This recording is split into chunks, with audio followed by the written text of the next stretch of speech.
and good evening. Welcome to the Worldview Tube Washington Report for tonight. And tonight is April 8th, 2025. We have a new guest host that will be joining me, Logan, 2 or 3 times a week? And his name is Jim Pfaff. And we'll tell you about him. We'll let him tell you about him. He joins us now because if you're just tuning in, Neil has had to take a special assignment.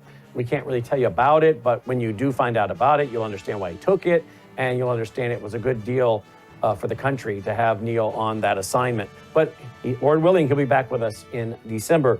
Another gentleman that spends an awful lot of time in Washington, D.C., has a place there right in D.C., and bounces between that and Indiana, is Mr. Pfaff, and he is with an organization known as the Conservative Caucus. In fact, you can see they have a big banquet coming up real soon. Let's talk about all things D.C., public policy and whatnot with him. But first, let's find out a little bit about him. Jim, thanks for agreeing to come on board here a couple times a week and be with us. Oh, always glad to do it. Thanks, Brandon.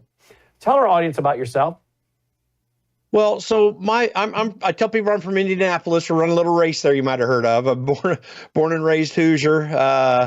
I got involved in politics back in the 1990s, helping run an organization called Opportunity Project of Indiana, which was a conservative economic grassroots organization.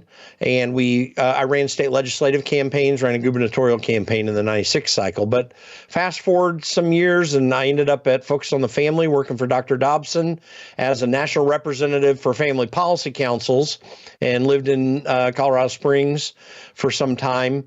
And I was on the radio in Denver, on 560 KLZ in Denver. So I did daily radio show for 4 years. But I ended up on Capitol Hill. My friend Tim Huelskamp from Kansas got elected in the Tea Party wave.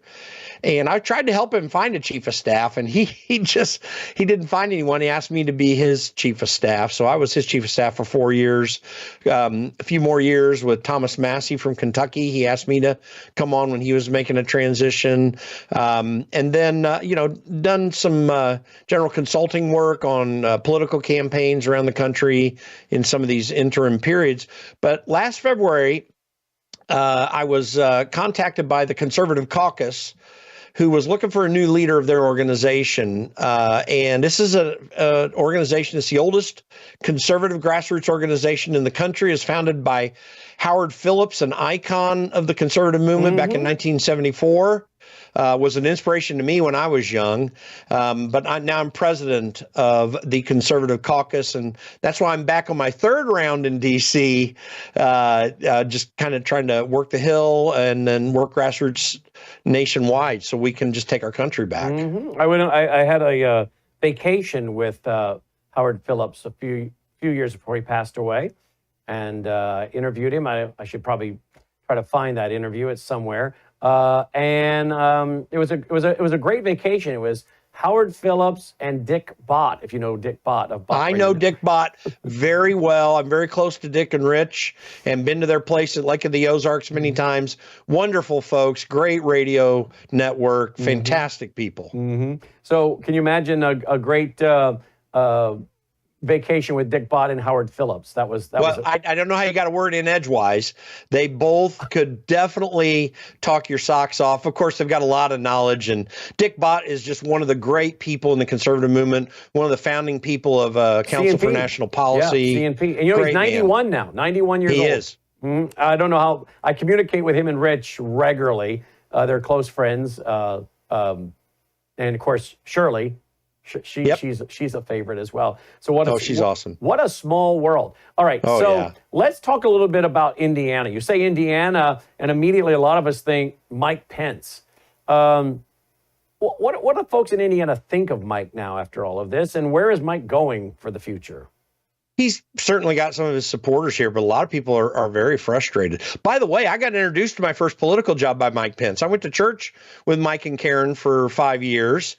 Mike, early on in my career, really was very helpful to me, but frankly, I think he's kind of gone off the path. It's been very frustrating. And it kind of all started, I think, and this is where a lot of the grief is with some conservatives in the state, is when he was governor and he backed down on the Religious Freedom and Restoration Act that the state legislature had passed. He took a lot of political heat for it, and he backed down. And there's a lot of frustration with that. He would not have been reelected governor, I believe. He barely won his first time around. And I think, but he was a very faithful and a helpful guy to Donald Trump for almost the entire term until the very end. Things fell apart, and he just has not been willing to get back on board with Donald Trump since. I'm a firm supporter of Donald Trump. I think his agenda is the right one. It's obviously not the perfect agenda. We're dealing with humankind here.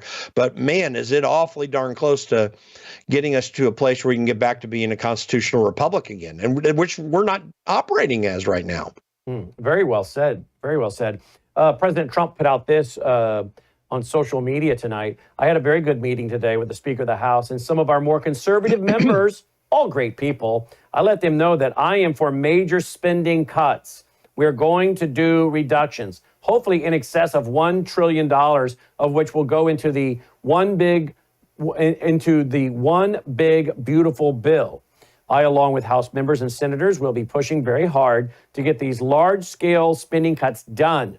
We must get the bill approved now. Make America great again. What do you know about the bill? What's in it? How much is being cut? What do you know? So the Senate bill cuts $4 billion. Okay, that's awfully small, except for that's a $4 billion cut on a 10-year projection. One thing about passing any of these bills, they're just going to cut $4 billion over 10 years. That's correct. That's not much. It's not much. That's the bill that Donald Trump's supporting in his statement there, because the House bill cuts $1.5 trillion over 10 years. Listen, I spent about 8 years on Capitol Hill, and the one thing that whenever they put these projections out that a lot of people are not aware of is that no current Congress can bind the spending authority of future Congresses. In other words, a 10-year projection means nothing unless future Congresses keep with at least that spending amount. And so because every 2 years they do two budget cycles with a fiscal year ending in September. And that just becomes really problematic when the American public doesn't know what kind of cuts are happening there. So the House Freedom Caucus has been very upset with this. In fact, I played a little bit of a role in what became the House Freedom Caucus. All those guys, Jim Jordan and Tim Huelskamp at the time, they were all my friends. I worked with them very closely and helped them out a lot. And I'm really passionate about what the House Freedom Caucus stands for, and they try to be rational and reasonable, but also very aggressive at getting government out of people's lives. And they looked at that Senate bill and said, my gosh, what is this? Which necessitated that meeting. Now, I'm totally sympathetic with Donald Trump's desire just to get some of this stuff out of the way so that real cuts can come. But having worked in Washington, D.C. for many years and having worked around it and trying to influence it ever since, I can tell you this. The weak part of the Trump agenda is the Republicans in Congress. It's not even the Democrats until they get the majority, because you have too many Republicans that are just not willing to recognize the huge win we had in November, the American people energetically supporting Donald Trump. And so I would have hoped that they would have gone much more aggressively, but you have this core of people, maybe about 60% of them, that are just not willing to bend away from the government arc. And we need aggressive push in cutting spending. And Donald Trump says he wants to do that, and I do believe him. But my problem is whether Republicans will do that. And they could have done that with this bill, and they didn't. And the question is then why? And Michael Yon, he likes to use the acronym MICE, that it's money, ideology, career, and ego. So is it money, ideology, career, or ego, or all the above? What happens to these guys? You were on Capitol Hill long enough to know. What happens to them when they go there? Do they get put into a honeypot? Do they end up in the wrong place at the wrong time with a video and a one-way mirror? Do they take money and their spouses get offered big-paying jobs, or what happens?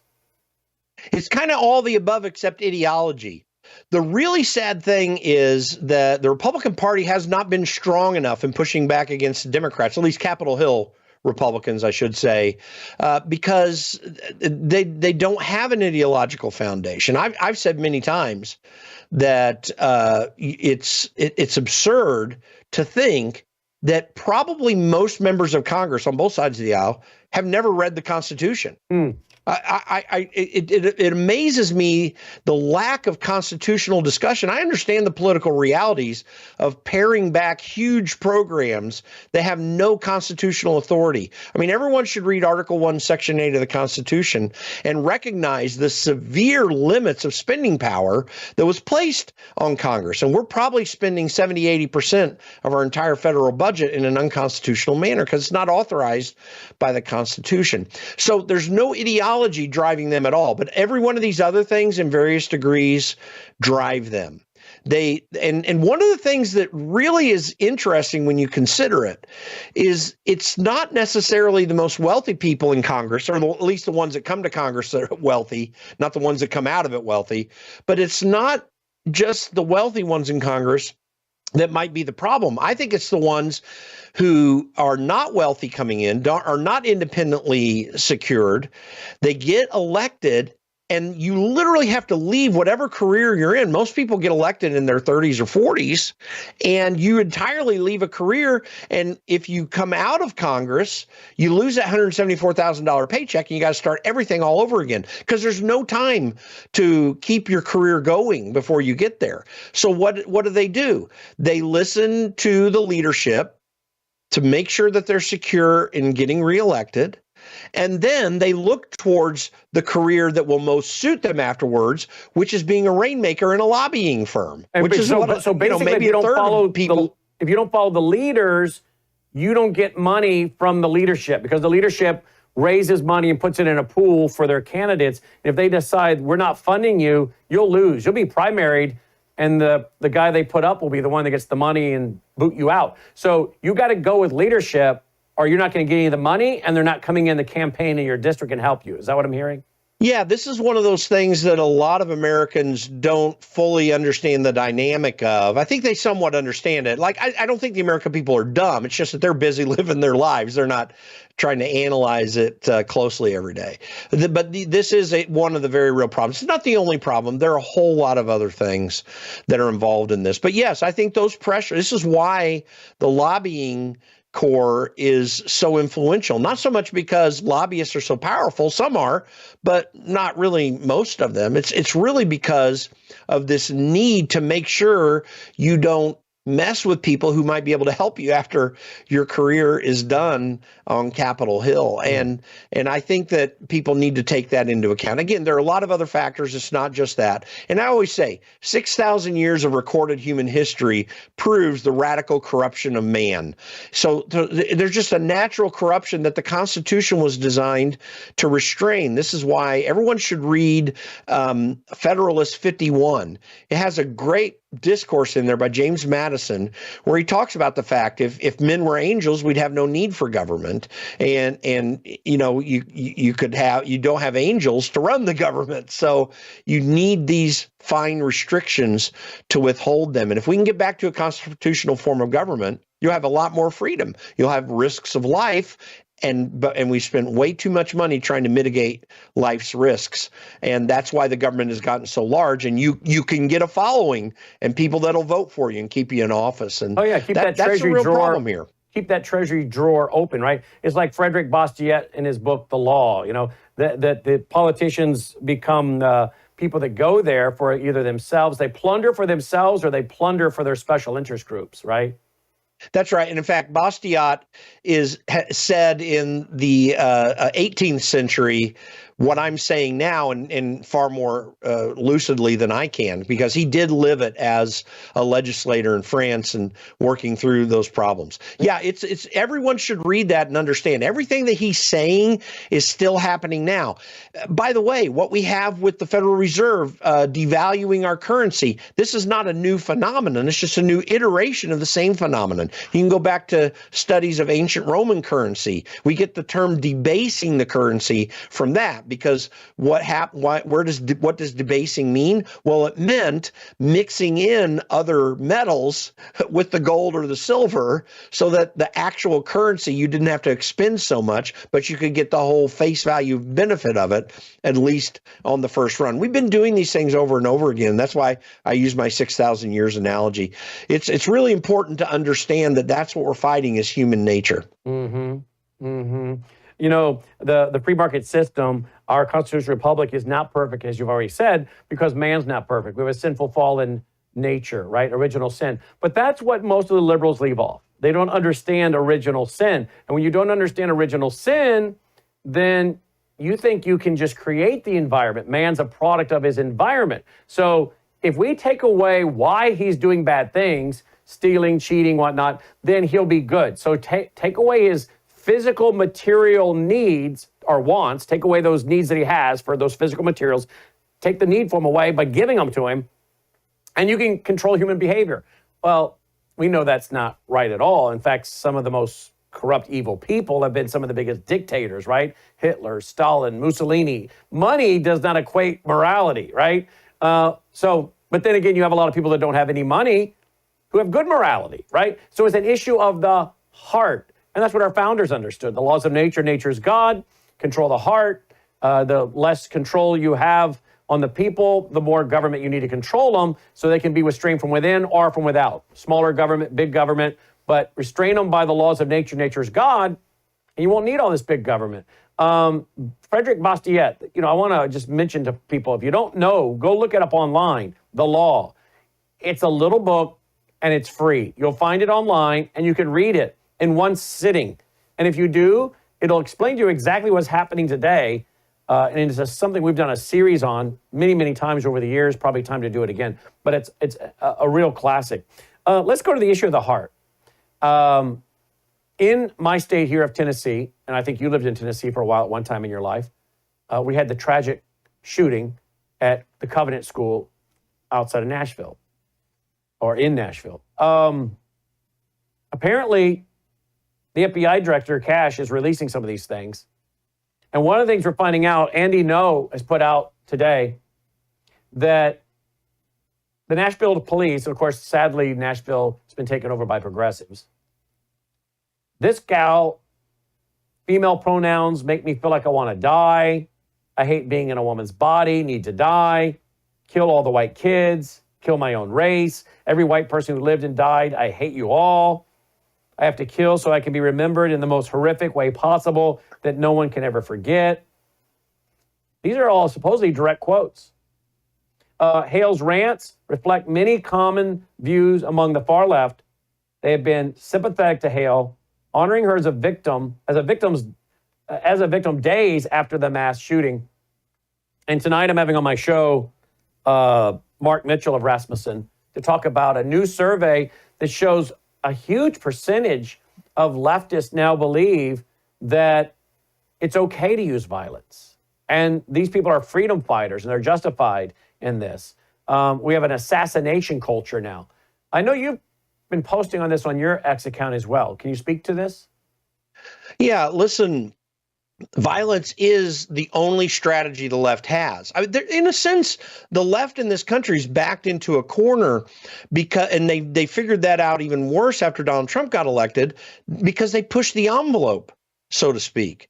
And Donald Trump was able to grab up voters, 77 plus million of them, to win a popular vote and the Electoral College handily, because the Democratic left pushed way too hard, and you just cannot overcome the kind of anger that was there. When we look at, for example, this lack of comparison between January 6th and the BLM riots in 2020, January 6th, there was a small relatively violent, if you want to say violent component, violent may be too strong a word, actually. They were just vandals. They were beating up on the Capitol, tearing down windows, that sort of thing. There was no murders and all this kind of stuff, and some of them had a violent intent, but that wasn't even a handful of them.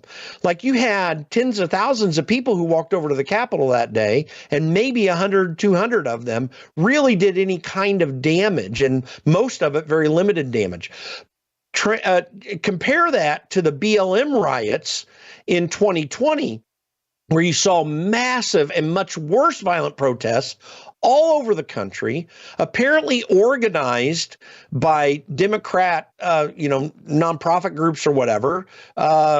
Rumors, and probably true, that people like George Soros and Open Society and others were funding some of these efforts. And you were burning down buildings. Many people were killed, actually killed, in certainly the Minnesota protests and other places as well. And that's considered freedom fighting or whatever term they want to put on it. Yet this small little group of people on January 6th are supposed to represent some violent tendency in the conservative movement, in the pro-Trump movement. And it's just an absurd analogy. They are now burning Teslas all over the place. There's probably been injuries related to it. I didn't see all the reports of that, but you had massive destruction of people's cars on a small scale getting keyed all over the place, and then the burnings at Tesla dealerships.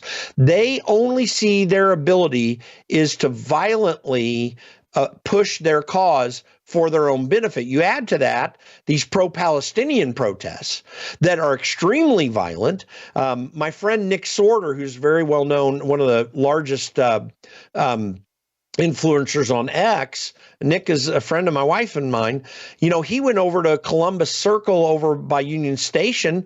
He had to get himself out of there. There were people threatening him physically in a way that he was very concerned about. He called me on the phone and asked me, if I could help him get away from it. And this is how bad that those situations will get. You look at what happened at Columbia University and other places. These protests where they are going after Jewish people, causing them potential violent harm, threats of violent harm, and some actual violent harm. They are the party of violence. Maxine Waters, during the first Trump administration, telling everybody to literally assault Trump administration officials, that this is a really violent movement on the Democrat left.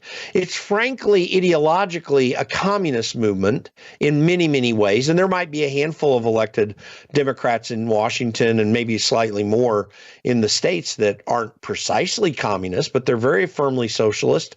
They do not want the Constitution to restrain them. And it does and should restrain them based upon the language of it. But they continue to press their agenda in a manner that undermines every American value that made this a great country, even with all of our flaws. Yep. They micro look at some flaws and draw them out. But every one of those flaws we had, slavery or anything else, the founding fathers set a time bomb against all that stuff in the Constitution. And while we were still a constitutional republic, those things got worked out. It's in the 20th century with the advent of Woodrow Wilson and FDR and some of the pro-fascist movements, and they were pro-fascist movements. I mean, Woodrow Wilson and others of the elitist left in America at the time were praising Mussolini before he got into violent World War II for his fascist government ideas. And these things have plagued us for all these years because that movement, which is much worse now than ever was, we've been on that progressive experiment since the early 20th century, and I think we may be working ourselves out of it, but we've got a lot of work to do for this 4 years and for some time after, because it's a violent movement that wants to overtake, finally, our Constitution. I saw a headline this week of a woman saying that marriage is destructive to the feminist movement, so we need to get rid of it. Just really weird ideas, but that's where their minds are Hillary at this Clinton stage. wrote an article back in the 70s equating marriage to slavery. Yes. Yeah. Let's go to President Trump today. Here's a soundbite from him today, President Trump. We're taking historic action to help American workers, miners, families, and consumers. We're ending Joe Biden's war on beautiful, clean coal once and for all. And it wasn't just Biden, it was Obama, and there were others. But we're doing the exact opposite. And all those plants that have been closed are going to be opened. If they're modern enough, or they'll be ripped down and brand new ones will be built. We're going to put the miners back to work. And I said I was going to do this. And I've said it loud and clear. And it's time to do it. And we need it. There you go. We need energy independence, don't we, Jim? We do. And in fact, he announced that they were pulling away from a lot of lawsuits the government had under this auspices of global warming crisis bull hockey. He's pulling a lot of those lawsuits away. It's going to free up companies to pursue building coal-fired plants and even natural gas plants, which are some of the cleanest plants that there ever were. All they do is expend water, and that's supposed to be bad for the environment. It's crazy. But yes, it highlights, I believe, some of the powers of the Oval Office that could either really harm or help our economy and the American people. Donald Trump, for whatever faults someone wants to bring up about him from his past or wherever, this man is an American. He believes in the American ideal. He does understand fundamentally that if the American people are allowed to do what they do best, and what we've always been known for, we can have not just a free and prosperous economy, but we can have a free and prosperous culture and a real positive growth. The American ideal is a fantastic one. Flawed though you may find certain aspects of it, because this is a human endeavor, of course, but in world history, we've never had such an ideal that goes towards a pure outcome for people of good character, that we can allow them to do that. Absolutely. So we need more of that. Donald Trump is a great leader in this regard. He understands what we need, and that's why I'm totally supportive of him. Even if I find some disagreement, my gosh, this guy has so much of it right. We've never had this kind of a president in American history since Calvin Coolidge. Ronald Reagan, who was a great president, had so many things working against him. He could not quite fulfill the ideal. And I tell people all the time, Donald Trump is the inheritor of the Reagan movement, because he's actually fulfilling a lot of the promises of it. And why couldn't Reagan get it done? Was it the people he put around him? No, it's probably mostly a Democrat Congress. Listen, by the time the 1994 wave came in and Newt Gingrich became Speaker, Democrats were firmly in control of Congress for 40 years straight, except for a couple instances where for a couple years, and particularly in 1981, 83, where you had a Republican Senate. But you never had Republican control of Congress. That was his biggest problem. Of course, he was fighting the Cold War, which was a very serious issue, and he did it without going to war. You know, you think Donald Trump's the first guy to say, let's not go to war? Ronald Reagan was that guy to begin with. In fact, he was getting criticism as the Berlin Wall was about to crumble for aggressively trying to seek nuclear deals with Russia to try to get rid of nuclear weapons. He never wanted war. But that's the biggest reason, is he had Democrats in Congress, and it was hard to move that legislative agenda. I'm sure. Look at this, folks. He's got a big event coming up. April 23rd, 2005, the Drake Hotel, Oak Brook, Illinois. People want to find out more, they can go to theconservativecaucus.org. What did I say? 2025? What did I say? 2005 is what I said. Woo. April 20, yeah, oops.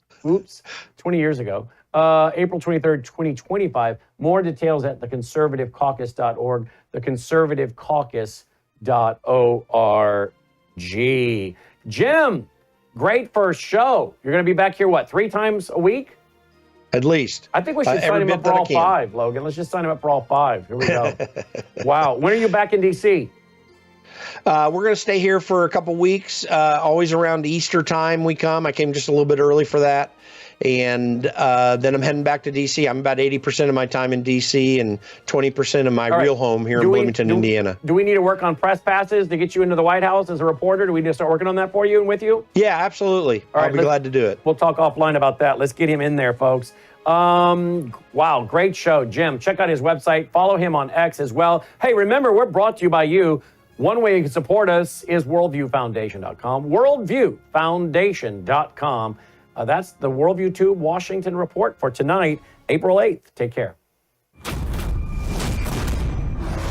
Tonight on the Worldview Report, China strikes back against President Trump's tariffs by limiting the supply of rare earth minerals allowed to be shipped to the United States. A U.S. attorney is expanding his probe into his office's handling of U.S. Capitol riot prosecutions, comparing it to the government's treatment of Japanese Americans in World War II. A famous child actor from the 1950s and 60s passes away, and it happens to be one of my favorite programs he starred in. More companies are filing for bankruptcy, and OpenAI's ChatGPT has revealed itself to be a strict enforcer of woke orthodoxy, selectively bowing to the threats of Islamic violence while happily ridiculing other faiths. All these stories and more as the Worldview Report begins right now.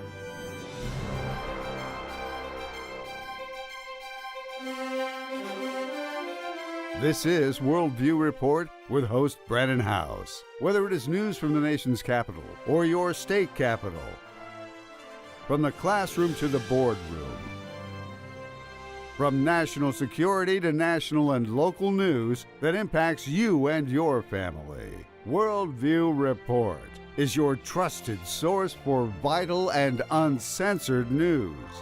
And now, here is Brannon Howse. Good evening and welcome to the Worldview Report.